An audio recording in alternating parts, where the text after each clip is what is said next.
Queridos amigos, de nuevo, un placer enorme estar con mi entrañable amigo Jesús Casado, médico internista del Hospital Universitario Getafe, profesor de medicina de la Universidad Europea, para mí un gran humanista, una bella persona, y además es que yo comencé con la práctica del yoga cuando tenía 15 años, él comenzó con la práctica del yoga también cuando tenía 15 años, pero además una anécdota muy hermosa que ya hemos referido en nuestro Instagram, de que su madre, con escasez de medios, le dijo: hijo, te voy a abonar un año de clases de yoga y luego ya tienes que vértelas tú por ti mismo. Y así lo hizo, luego estudió medicina, y finalmente, muchos años después, hace 7 años, ya volviste a Sadaka, al centro de yoga, nos dimos un gran abrazo y hemos reiniciado esta segunda etapa. Tuvimos una primera etapa, él de adolescente, yo de jovencito, ahora estamos en una segunda etapa, él de adulto y yo casi de anciano. Pero por algo te tengo a ti para que me cheques y me tengas bien, porque una de las preguntas que te empiezo por hacer, hablábamos en el anterior espacio del cansancio. Jesús, la edad cansa. Porque en una película vi algo, estaba yo en una película con un amigo médico que fue muchos años al centro yoga, era internista en el San Camilo y se llamaba Miguel Fraile. Murió hace unos años y estábamos viendo una película y de repente uno de los protagonistas dice: estoy siempre cansado, y el otro le pregunta por qué, y dice: porque he cumplido 78 años. Entonces la pregunta es: ¿la edad cansa, Jesús? Sin duda, quiero decir, lo que no podemos ser es excesivamente optimistas y pensar que el hecho de ir cumpliendo años no va a impactar en nuestro organismo. Los tejidos no tienen la elasticidad que tenían cuando teníamos 20 años, las articulaciones de alguna manera no son las mismas y están, pues como dicen las abuelas, muy trabajadas. Dormimos menos porque se altera el ritmo del sueño con la edad y es muy habitual que los pacientes de cierta edad duerman menos horas al día y la calidad de su sueño sea peor, y tener, ya lo hemos comentado en alguna otra ocasión, un sueño profundo y plenamente reparador es fundamental para que nuestro organismo se deje llevar en esas fases profundas del sueño, se relaje y retome la actividad al día siguiente osteomuscular en condiciones plenas. Todo eso se ve trastocado según vamos cumpliendo años, e inevitablemente, por supuesto, que el cumplir años genera más sensación de cansancio. Lo que hay que entender es que eso es así, que hay que aceptarlo, que es ley de vida, y que hay que aprender a convivir con eso y limitar tu actividad física y tu esfuerzo en función de tu tolerancia. Y aceptarlo desde un punto de vista sano, natural y sin buscar otra, digamos, otra justificación patológica, por decirlo de alguna manera. Vinculándolo con la charla de antes, por supuesto hay veces que te provoca un cansancio extra a lo largo de la vida, y según vamos cumpliendo años pueden acontecer enfermedades que por determinados problemas que conllevan esas enfermedades generan una situación de cansancio extra. Es decir, que lo que tenemos que ser capaces es de discernir si ese cansancio es un cansancio natural o es un cansancio patológico. ¿Cómo lo discernimos? Porque esto es muy importante. Hay días que uno está agotado y otros que no. ¿Y cómo discernimos si eso se debe a un trastorno, no? Bueno, lo primero de todo es que muchas veces cuando el cansancio subyace a un problema o una enfermedad concreta que existe debajo, además del cansancio suele aparecer otro tipo de signos y otro tipo de síntomas asociados. Es decir, no es solo cansancio, suele ser cansancio y además tengo esto y además tengo aquello. Muchas veces el propio paciente obviamente es incapaz de discernir y de cuantificar esas circunstancias, y por eso ponerse en manos de un profesional pues es fundamental, porque nosotros sí somos capaces de discernir cuándo ese cansancio es patológico y cuándo es un cansancio que podemos atribuir a circunstancias naturales de la vida. Nosotros sí sabemos hacerlo, o debemos saber hacerlo, y poner los medios adecuados para revertir esa situación cuando es un problema patológico. Y cuando no lo es, y es fruto de la edad y del progresivo envejecimiento del paciente, pues hay que intentar transmitirles el que se liberen de esa presión de pensar que hay algo más, que es un proceso natural de la vida, aceptar que tiene que ser así y liberarles de ese lastre de que creen que además de estar cansado tienen un problema que está justificando ese cansancio, una enfermedad que está justificando ese cansancio. Muchas veces es una carga extra que uno lleva encima y que le genera más cansancio por un problema psicosomático ahí. Liberarles de esa carga también ayuda también a entender mejor qué es lo que les está pasando. En este terreno tengo muchas preguntas para ti, pero aunque ya lo hemos contado y narrado más o menos minuciosamente en el Instagram, yo quiero que nos cuentes, porque es muy bonito, yo lo he apuntado hace un momento, la historia de cómo llegaste al yoga, cómo llegaste a Sadak, cómo te fuiste de Sadak, cómo volviste a Sadak. Haznos un poco un apunte en este sentido.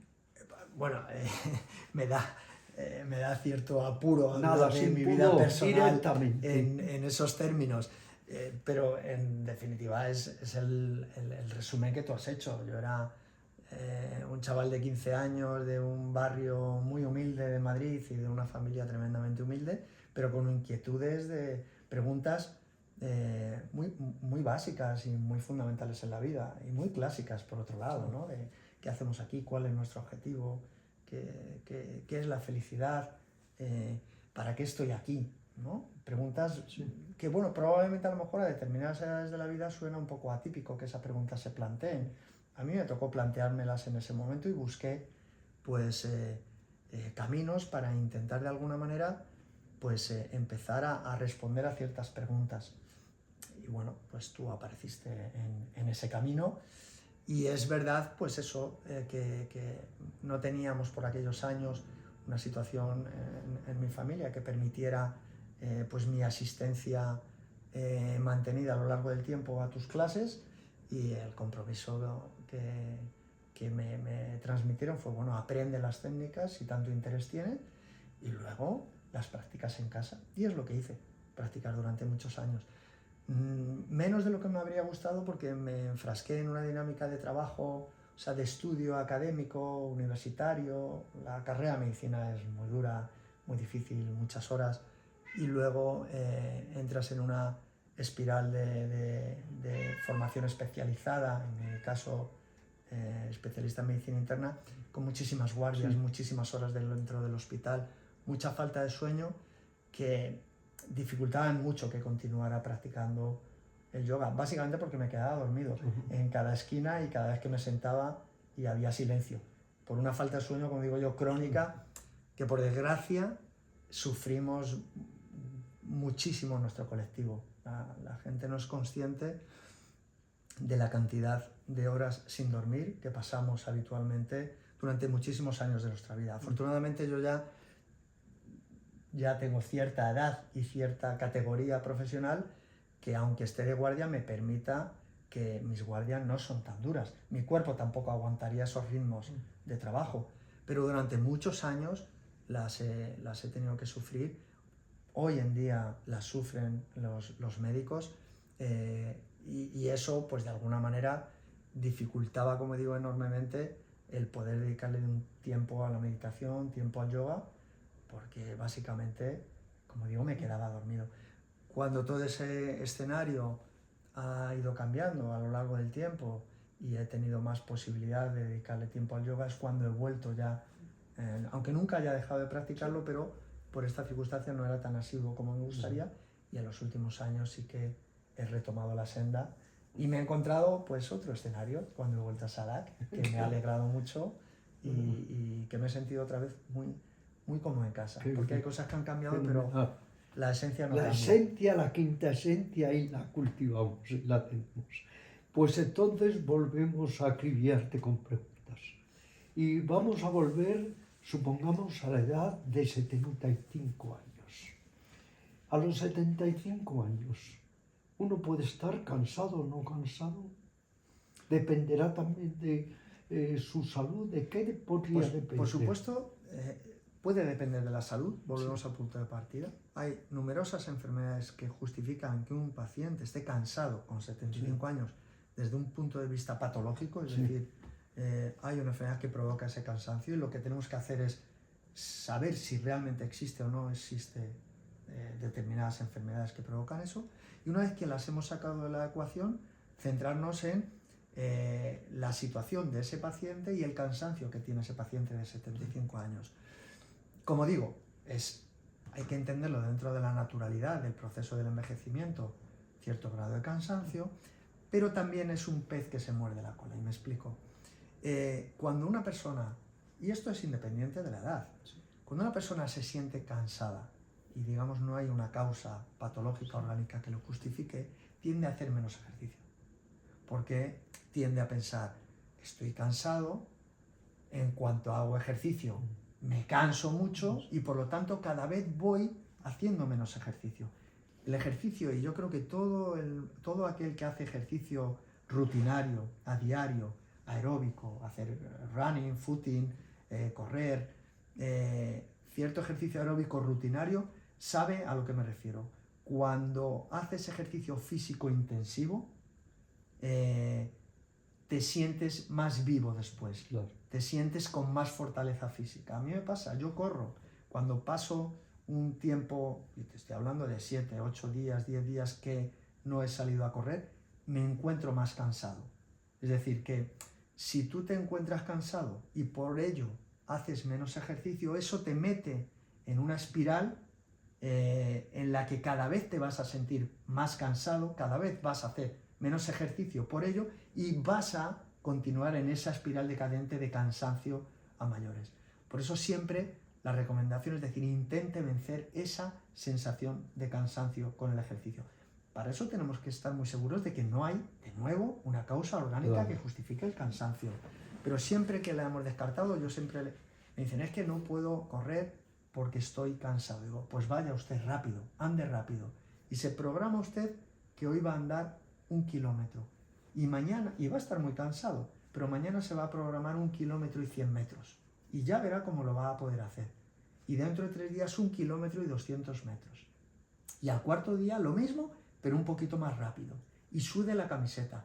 No vale ir a dar un paseo y a ver escaparates, no. Hay que ponerse el chándal. Con 74 años también se puede uno poner el chándal y salir al parque a caminar, no a pasear, a caminar y a sudar. ¿Y que está usted cansado? Pues se cansa más todavía. Es decir, romper la cadena, romper el círculo de cansancio, inactividad más cansancio. Romper eso. Cansancio, pues voy a salir a caminar, a cansarme mucho. Y mañana voy a ver si rompo ese techo que me he puesto y supero esa barrera del kilómetro, kilómetro y medio, o intento hacer un ritmo más rápido. Fíjate, Ramiro, hace años, esto también va cambiando, hace años se intentaba concienciar a la sociedad y sobre todo a determinados sectores de la sociedad de hacer ejercicio aeróbico, sobre todo a los ancianos. Fíjate cómo han cambiado las cosas. Una de las recomendaciones que siempre la medicina convencional ha transmitido a los pacientes ancianos es que había que fomentar el ejercicio aeróbico. Nadar, caminar, hacer elíptica, ejercicio aeróbico. Se está viendo que, aunque eso es importante, lo que tenemos que fomentar en los ancianos, pues los pacientes de cierta edad, es el ejercicio de fuerza. Porque hay un concepto que es la sarcopenia, la fragilidad, hay conceptos médicos como tal, que se está viendo que los pacientes ancianos pierden masa muscular. Y por lo tanto, recomendarles ejercicios de fuerza para tonificar e hipertrofiar y evitar esa pérdida de masa muscular redunda en un beneficio de ese paciente y en una reducción del cansancio. O sea que incluso en esto, en el tipo de ejercicios que recomendamos que hay que realizar, también vamos cambiando desde un punto de vista clásico, convencional y científico las recomendaciones que vamos dando. Por lo tanto, pues sí, los pacientes de cierta edad, además del ejercicio clásico aeróbico, hay que insistir en que tienen que hacer ejercicios de fuerza. Obviamente, no les vamos a decir a los pacientes de 80 años que hagan press de banca en un gimnasio y que levanten pesas como si tuvieran 25 años. Pero hay ejercicios de fuerza adaptados a pacientes de edad que hay que empezar a concienciar de que hay que hacer. ¿Vale? ¿Sabes cuál hago yo por las noches? te invito ahora al acabar la charla, si quieres venirte conmigo, subir colinas en el Retiro. Bueno, He descubierto claro, las alguna... colinas del Retiro son muy bajitas. Sí, Ramiro. pues oye, bastante hago. Pues es que he descubierto, pero las subí y las bajo la misma. Bueno. Son muy bajitas, pero cuando haces ya 10 o Sí, 12... sí. Pero ese es ejercicio aeróbico. Hazlo. Ese es ejercicio aeróbico. Bueno, y aunque hacer- no hay que dejar de sí. hacerlo, es lo que te digo. Pero En hay los que hacer últimos de tiempos esfuerzo estamos, también. no de esfuerzo, de fuerza. De cardio, ¿qué llaman? Cardio y aeróbico es lo mismo. Ah. Es decir, ejercicio de cardio es ejercicio aeróbico. Es movimiento. Exacto. Movimiento. Hay que hacer ejercicios de fuerza como tal. Sí. Ejercicios con pesas incluso. Sí. Pesas de pequeño tamaño, adaptadas al tipo de paciente y a la fortaleza del paciente, pero hay, digamos, tablas de ejercicios de fuerza diseñados para pacientes de edad. Puramente de fuerza, de ejercitar. ¿Hasta dónde se puede llevar el cansancio? Porque te voy a contar una anécdota jocosa. Cuando yo voy con Luis a París, que es una ciudad que me fascina por su esoterismo, su magia, tantos escritores, psicoanalistas como Lacan, etc., camino 30 y 40 kilómetros. Y estoy tan cansado que le digo, Luisa, ¿se puede morir de cansancio? Te traslado la pregunta. Se puede morir hoy en O día te de, caes, de o cualquier cosa. de cualquier cosa. Pero fíjate, vuelvo a lo mismo. Caminas 30 o 40 kilómetros, pero es no pasivo, con la... no es intenso, ahí está. efectivamente. Hay que intensificar. Muchos pacientes me dicen, les digo, tiene usted que aumentar el ejercicio que hace en su día a día. Sí. Y me dicen, pero si es que en el trabajo no paro, estoy todo el día Pero moviéndome, eso no vale. o estoy todo el día en la Sí, calle.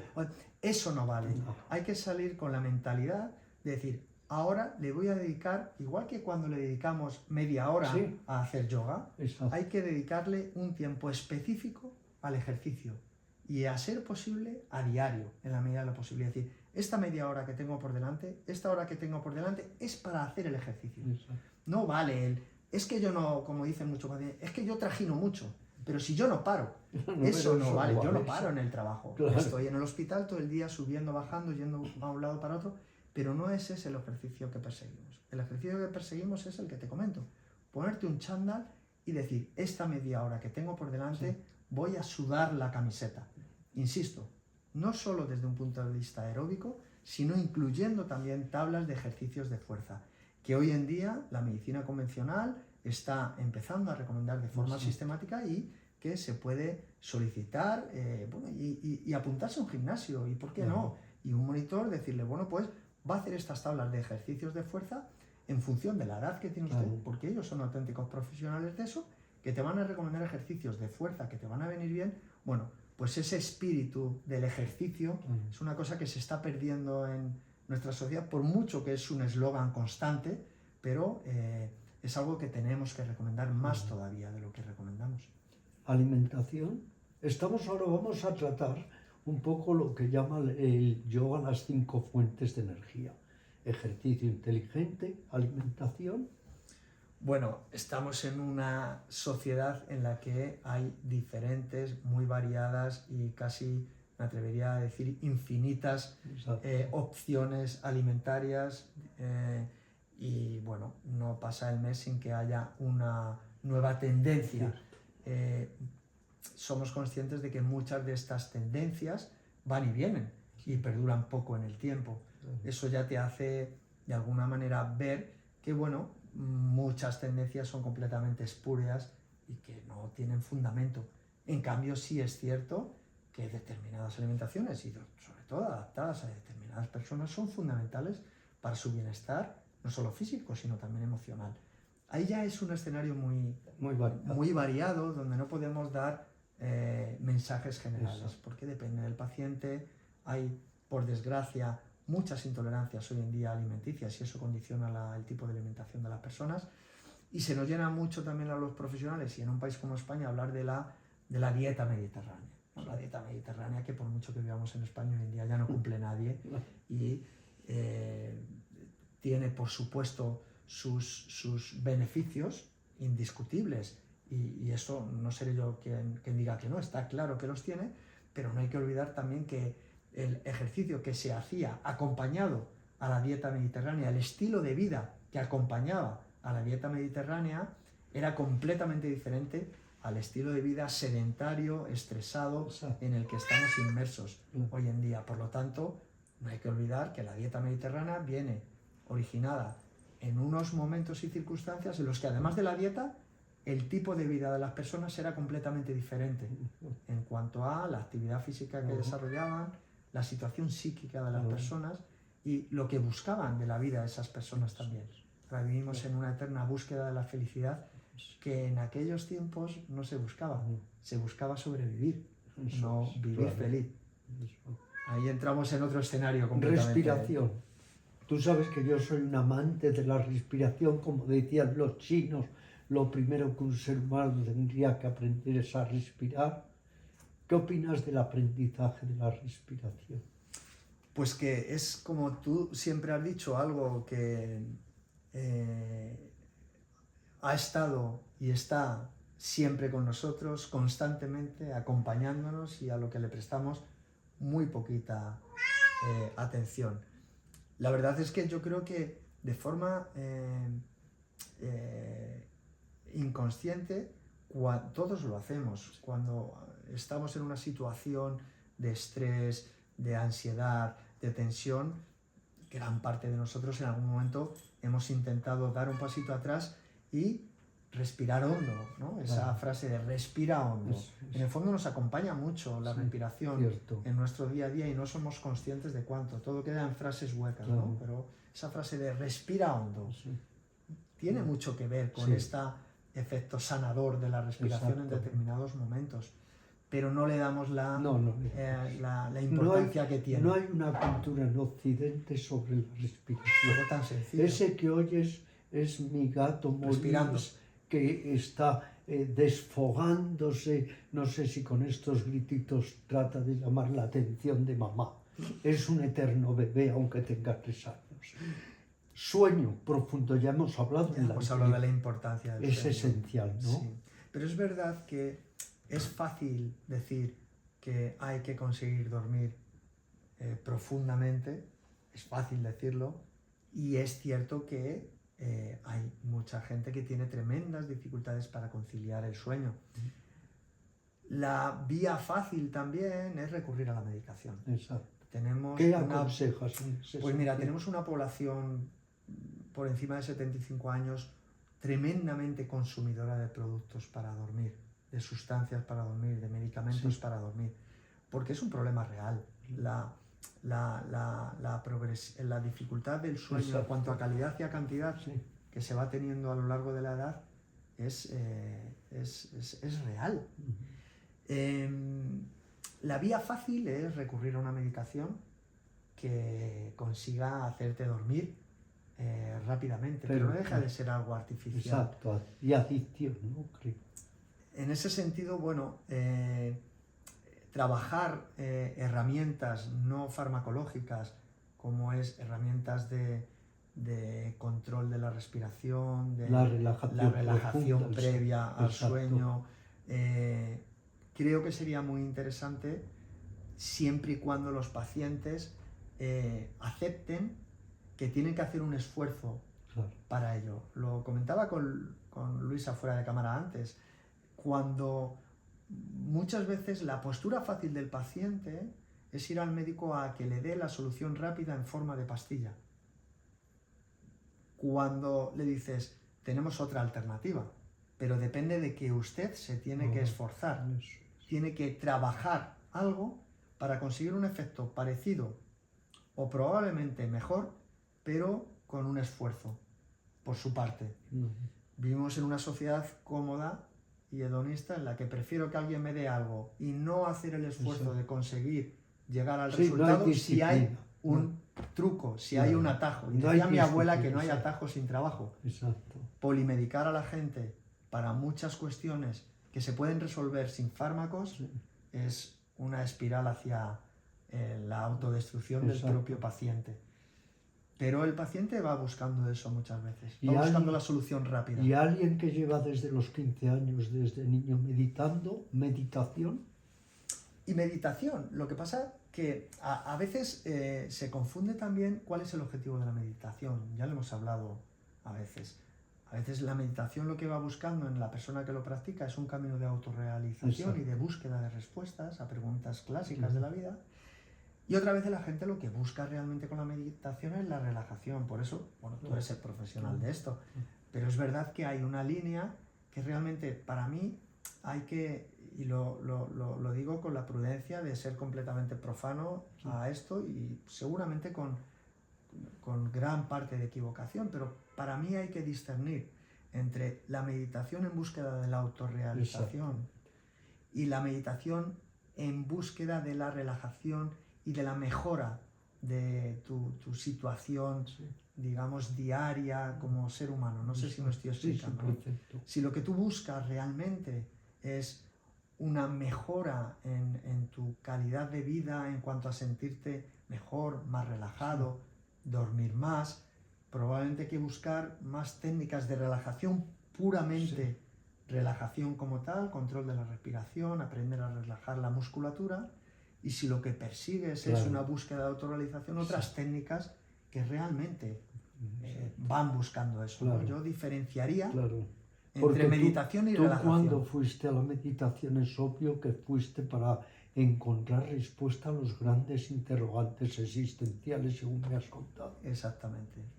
Yo, hombre, no estaba relajado en aquella época porque estaba empezando mi adolescencia y en esa época estás huyendo de intranquilidad, pero no buscaba técnicas de relajación, buscaba otra cosa. Es que hay tantas personas que sienten ansiedad, abatimiento, agitación, insomnio, desconsuelo, que buscan en la meditación estas técnicas que les tranquilicen. Exactamente. Y claro, es que a veces es muy difícil pasar al terreno de lo metafísico o de la psicología profunda si no resuelves antes estos problemas. Es exactamente justo eso lo que te iba a decir. Tú no puedes pretender que una persona que está en un agujero del cual no puede salir, de ansiedad, de frustración, de tristeza vital, de no encontrarse a gusto con su vida, no le puedes pedir que busque respuesta a preguntas mucho más profundas. Tiene primero tiene que resolver su vida psíquica y luego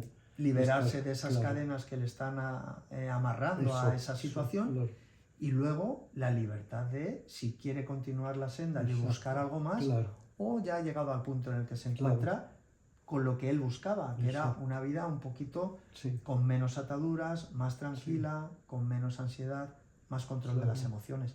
Yo creo que es muy diferente la búsqueda de lo que cada uno va teniendo en estas técnicas. Sí, y también depende de cómo te vayas encontrando.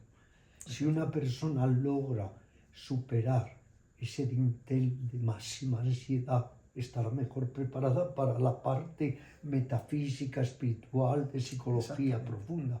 Pero claro, si una persona se debate en esa angustia, agitación, miedos, ansiedades, fobias, o resuelve eso, es muy difícil que pase al otro terreno. Claro. Exactamente. Y es difícil de resolver eso. Pero bueno, volviendo al tema del sueño de los ancianos, probablemente yo sí haría hincapié en hacer esta reflexión de, bueno, ¿qué hago? ¿Voy por el camino fácil y me tomo la pastilla para conciliar el sueño? ¿O busco estas otras alternativas? El problema está que la medicina clásica convencional también es cómoda y tiende a darle al paciente el recurso fácil, que es la pastilla. Es muy difícil que desde un punto de vista de una medicina clásica convencional occidental se dé este otro discurso alternativo de no le voy a dar una pastilla, pero busque usted a alguien que le acompañe en aprender técnicas de relajación previa al sueño. También es muy fácil decirlo, pero muy difícil alcanzar a que alguien encuentre esos profesionales o esas personas que les enseñen esas técnicas. No es algo que en la cultura occidental uno pueda encontrar con la misma facilidad que encuentra farmacias. No, es que ese es el problema. Que aunque lo desee uno, mucha gente o no tiene medios, o no encuentra el sitio, o está tan desorientado que es que ni sabe que eso existe, claro, porque con la misma meditación, ahora se dice que meditan 100 millones de personas en el mundo, pero ¿cuántas habrá que es que no tengan idea de qué es eso, verdad? sobre todo en la cultura occidental. Eso Tú es, que eres claro. un gran conocedor de la Claro. cultura oriental, sabes que allí las cosas Y luego son lo que diferentes. hablábamos, los atajos. Todo quiere ser ahora. Inmediato. Y claro, Buscamos la inmediatez exacto, y el resultado el rápido. Valium, el Esatin, el Tranquimacin, todo ahora, y claro. Claro. Ten en cuenta que todas estas alternativas, vuelvo al punto de partida, obligan a un esfuerzo del paciente a Ahí trabajar está, claro. y no es algo que se pueda conseguir de forma inmediata, No, sino eso fruto es, de la no, práctica. de la práctica, Tienes que tener la dedicación, paciencia. motivación y paciencia, mucha Exactamente. paciencia. Y en esta sociedad en la que vivimos lo que nos falta es paciencia. Mucha paciencia. Bueno, ¿y qué opinas? Ahora sí que te voy a poner un poco ver qué opinas en este sentido, un poco en la encrucijada. Está de moda todo lo que se llama la medicina anti-aging, antiedad. Ahí tiene que haber seguro también mucho de mercenarismo, falsario. ¿Qué opinas de esa medicina? ¿Prosperará, no prosperará?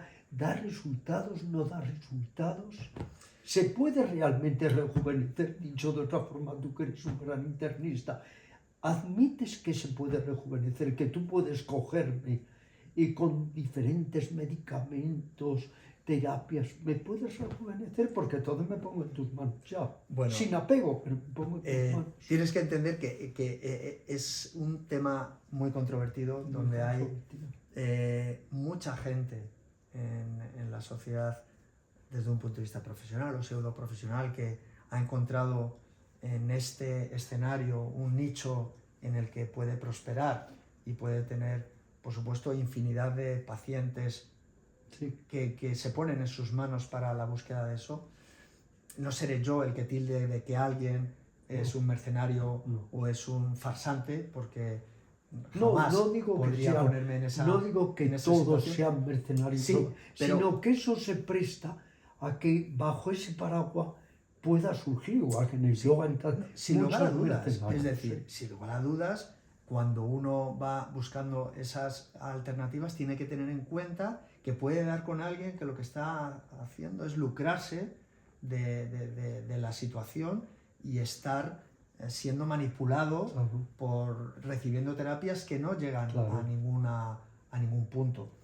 Pero vamos a ver, por concretar, tú me dices, ¿me puedes rejuvenecer? No, Ramiro, yo no te puedo rejuvenecer. Si pudiera rejuvenecerte a ti, me rejuvenecería primero a mí. Bueno, ya pero voy es que te cumpliendo saco años. 30 años, empieza por mí. Bueno, pero empezaría ya. Ya, tú. Empezaría ya. Quiero decir, yo muchas veces se lo digo también a mis pacientes. Si hubiera algo tan fabuloso Eso. como el hecho de que nos rejuvenezcamos, Lo harías tú, ya Nos- por ti, ¿no? y tu O- familia, y tus seres claro, queridos. no, los médicos no nos guardamos unas en la manga. También le digo a los pacientes, si nosotros tuviéramos la llave de la salud eterna, no nos moriríamos los médicos también de cáncer, y los médicos también nos morimos de cáncer y de otras muchas enfermedades.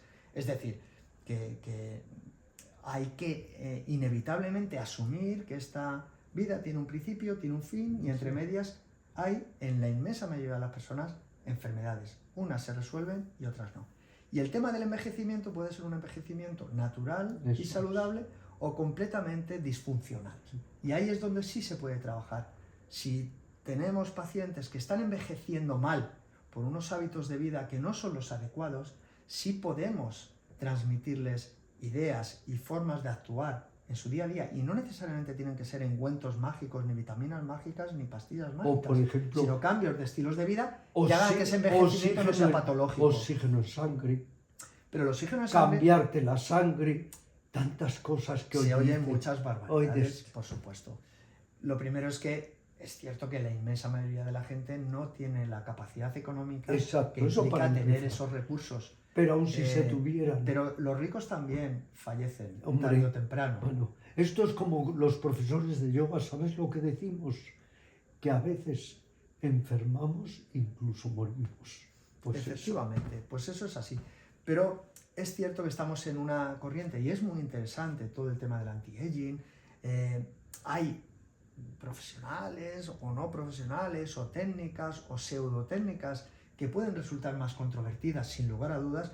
También hay gente, insisto, que se puede lucrar de esa situación de alguien que se pone en sus manos y les está ofreciendo algo que no tiene ningún fundamento, y eso es un peligro.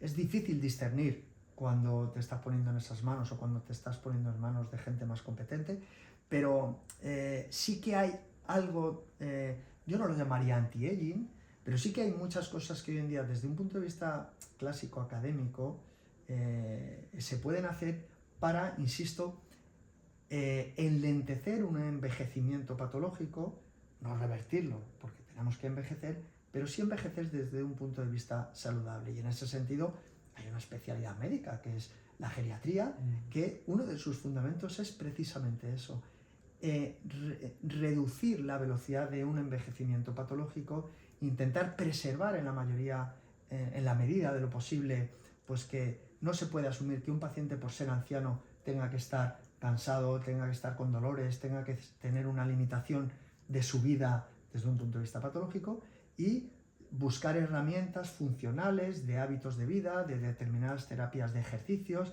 determinadas cuestiones que ellos trabajan mucho en intentar enlentecer este envejecimiento y conseguir una autonomía el mayor tiempo posible de los pacientes. Los internistas también nos dedicamos mucho en ese sentido con esta filosofía, y bueno, ¿se puede llamar eso anti-aging? Yo no lo llamaría anti-aging, pero sí que de alguna manera pues es eso, tenemos que envejecer, y de hecho ojalá todos envejezamos. Lo malo es no envejecer, no llegar a la vejez, pero también envejecer saludablemente. Eso. Ese es, yo creo, el pero objetivo. esta sociedad hace lo posible porque envejezca uno, eso es aunque no sea saludablemente. Sí, y es una quimera. La gente tiene mucho miedo a envejecer, a enfermar y a morir. Exacto. Y si es verdad que vivimos en una sociedad en la que se intenta mirar para otro lado y no querer envejecer, y ahí los que hacen negocio de esto son todos aquellos profesionales que lo que hacen es modificar este caparazón que tenemos, que es el cuerpo, para que parezca más joven de lo que es. Y ahí sí que hay una industria completamente desatada, pues para transmitir esa idea de eterna juventud, que es intentar obviar la realidad. Y es que envejezcamos, y es que tenemos que hacerlo, y no pasa nada, siempre y cuando lo hagamos desde un punto de vista saludable, tanto de la cabeza como del cuerpo. ¿Y cómo cultivar la cabeza? Haciendo yoga. Porque es que apenas ver que hay gente que llega muy mayor hoy en día, pero claro, su cabeza se va perdiendo. Eso es terrible también. Eso ya son enfermedades neurodegenerativas que por desgracia existen.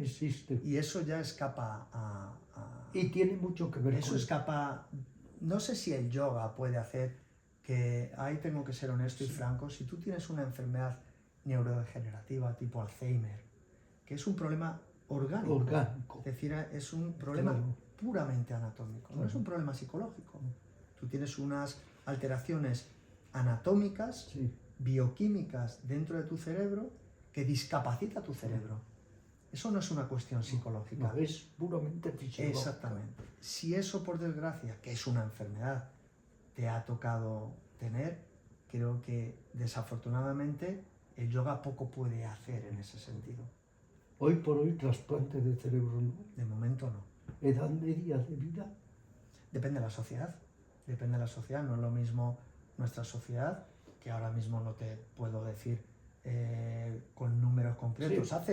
Recientemente poco se publicó, está por encima de los, no sé si cerca de los 80 y pico años, pero depende de la sociedad en la que hablemos. Si te vas a Tailandia es una cifra, si te vas a China es otra, si te vas a España o si te vas a Estados Unidos. ¿Morir es tan difícil? Pues más de lo que parece. Sí, ¿verdad? Más de, por desgracia. ¿Y tan doloroso? Por desgracia, mi especialidad me enfrenta a esta situación de forma rutinaria. Y todos tenemos miedo a la muerte, desde mi punto de vista, pero tenemos más miedo al sufrimiento que lleva a la muerte.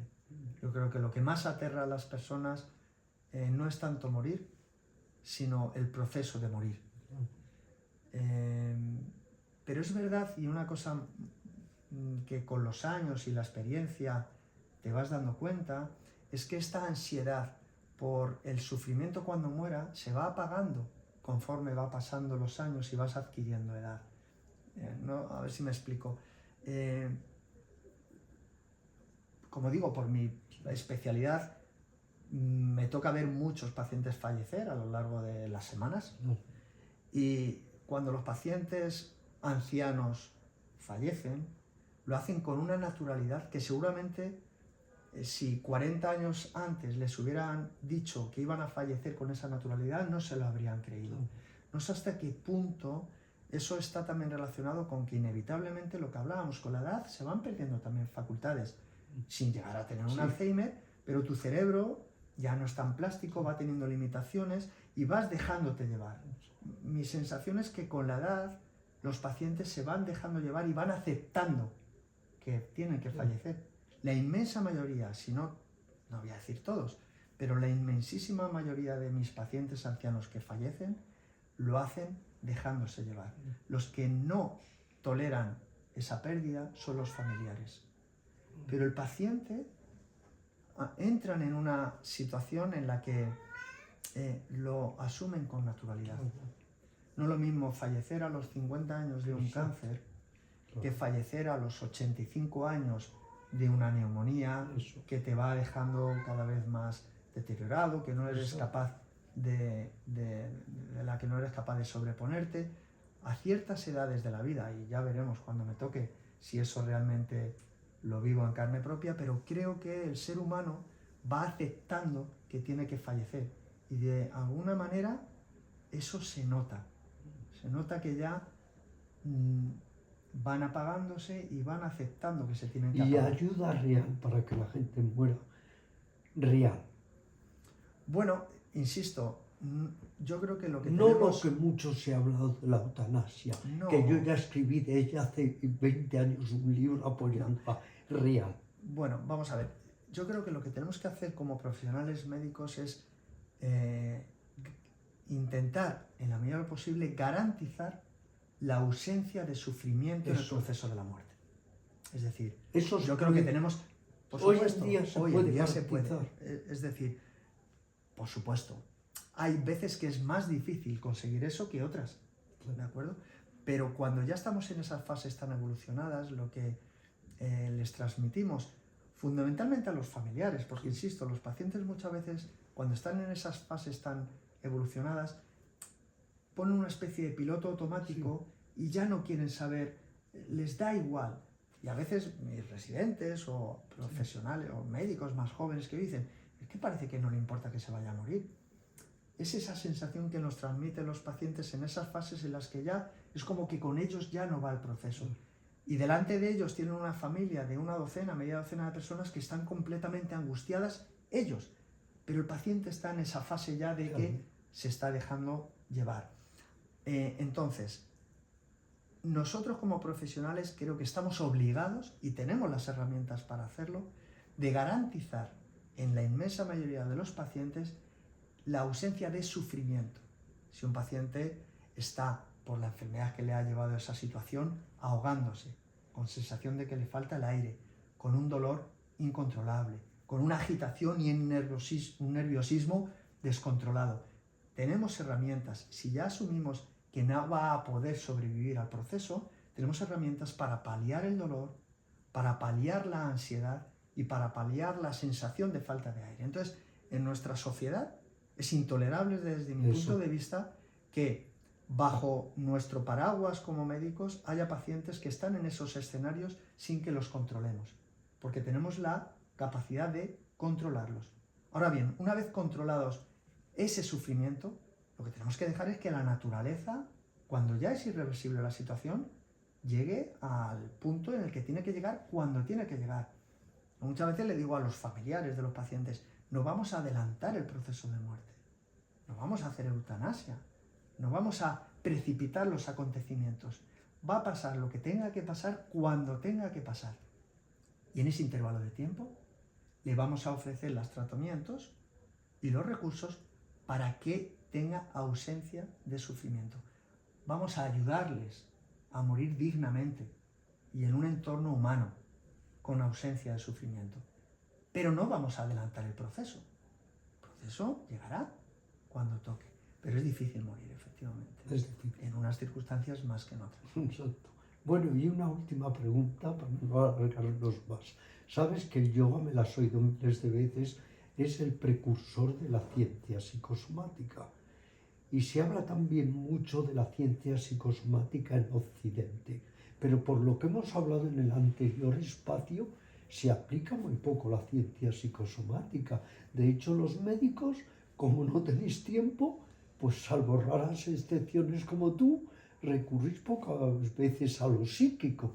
Vais directo a lo somático y ya está, ¿no? Bueno, ten en cuenta que mi visión de esto también parte desde un punto de vista de una visión académica, de médico tradicional, Sí. Especialista en medicina interna, Sí.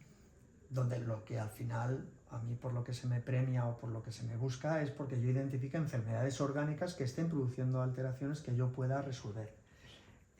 Todo este otro escenario más psicosomático no forma parte de mi especialidad, y el hecho de que yo pueda tener cierta afinidad o cierta visión un poquito en ese escenario va más por mi vertiente más personal de practicante del yoga y todas estas cuestiones que hemos hablado.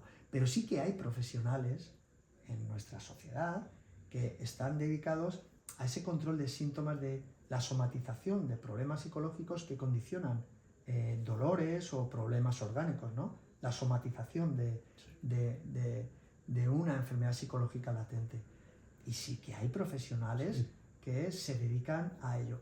Como hemos dicho en el anterior espacio, muchas veces el problema es que el paciente le resulta difícil aceptar que lo que le está pasando es esa alteración psicológica que le está condicionando toda esa sintomatología orgánica. Muchas veces los pacientes no aceptan bien eso y lo que van persiguiendo es una respuesta mucho más rápida, es decir, claro, usted lo que tiene es que lo que le pasa y lo que le está generando toda esta problemática es esta enfermedad con este nombre y apellidos, y el tratamiento es esta pastilla que se toma cada 12 horas. Buscan un titular rápido de su enfermedad con un tratamiento que le alivie rápidamente y le resuelva el problema. Cuando les haces ver que probablemente esa no es la solución y que tienen que hacer una búsqueda diferente de cuál es el problema, no lo suelen tolerar bien, porque enseguida piensan que les está llamando loco, que no les pasa nada y se están inventando las cosas, y hay que tener mucho cuidado cómo transmites esa información, porque ni son locos ni se están inventando nada, pero están enfermos por un problema que las pastillas convencionales o las técnicas convencionales no pueden solucionar, y necesitan poner ellos también herramientas que tienen que trabajar ellos para intentar salir de esa situación. Y eso es difícil, decirle a un paciente que él tiene la llave de la solución y que tiene que trabajar activamente y tener la paciencia para conseguir la solución. Claro, no todo el mundo lo acepta bien. Pues con esto nos quedamos diciéndole a las personas que nos están viendo, usted tiene la llave. Pues sí, en muchos casos sí. Bueno,